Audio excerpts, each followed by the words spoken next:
before the pyramids rose over Egypt, before the first cities of Mesopotamia, and before recorded history began, ancient tradition spoke of a forgotten world, a civilization that existed before the Great Flood.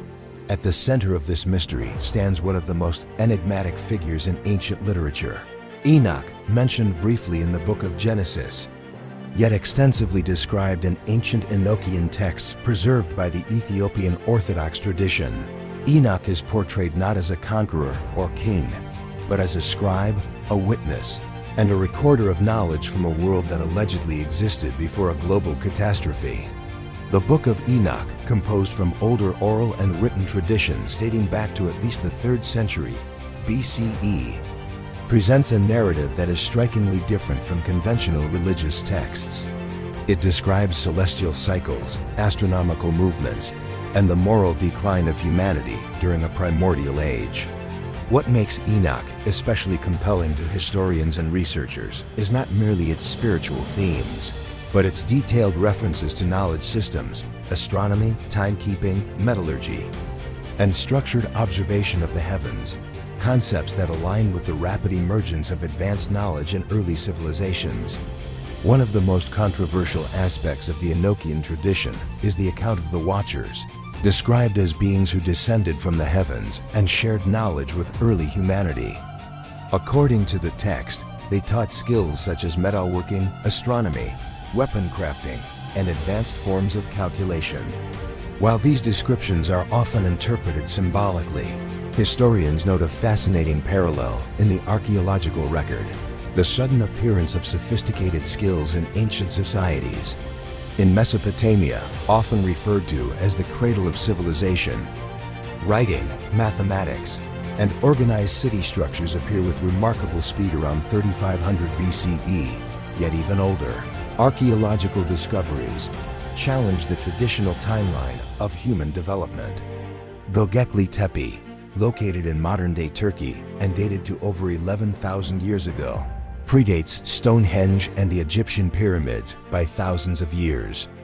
Its massive stone pillars, intricate carvings, and astronomical alignments suggest organized labor, symbolic systems, and architectural planning long before the accepted rise of agriculture.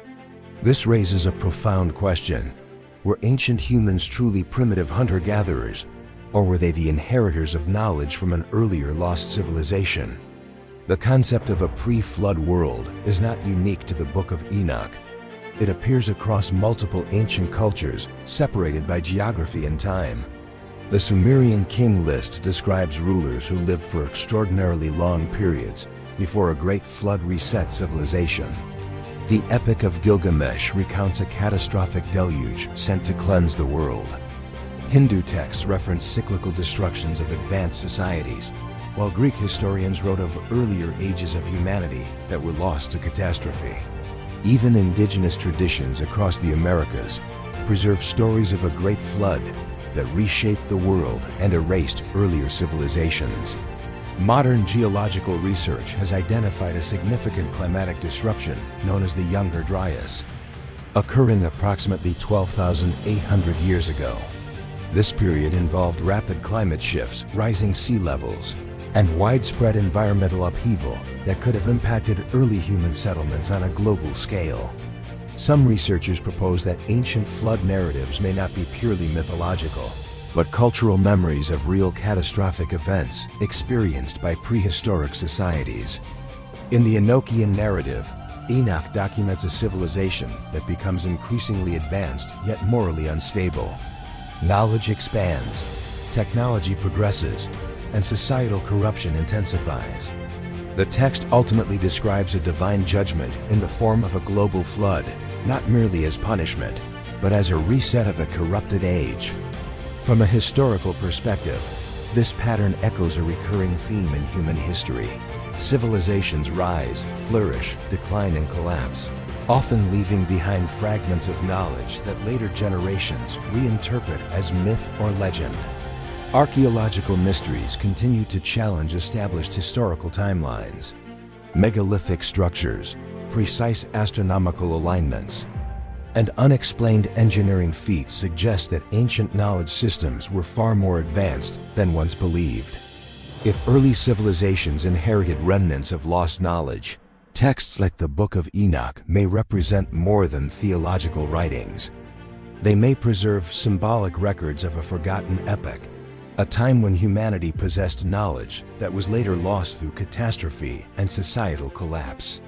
Enoch's role as a recorder of celestial laws, cosmic order, and human corruption positions him as a bridge between myth, history, and memory.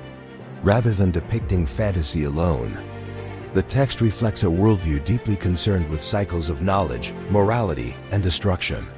Today, scholars, archaeologists, and historians continue to debate the origins of ancient flood traditions and the possibility of advanced prehistoric societies. While definitive proof of a global pre-flood civilization remains elusive, the convergence of ancient texts, geological evidence, and archaeological discoveries suggests that humanity's past may be far older and more complex than previously assumed. Whether interpreted as allegory, historical memory, or theological narrative, the story of Enoch forces us to reconsider a profound possibility that long before recorded history, there existed civilizations whose knowledge, achievements, and eventual downfall were preserved not in monuments alone, but in ancient texts passed down through generations. If these records contain even fragments of historical truth, then the story of Enoch is not simply about a man who walked with the divine. It may be the last surviving testimony of a lost world before the flood, a civilization remembered in myth, buried in archaeology, and slowly rediscovered in the modern age.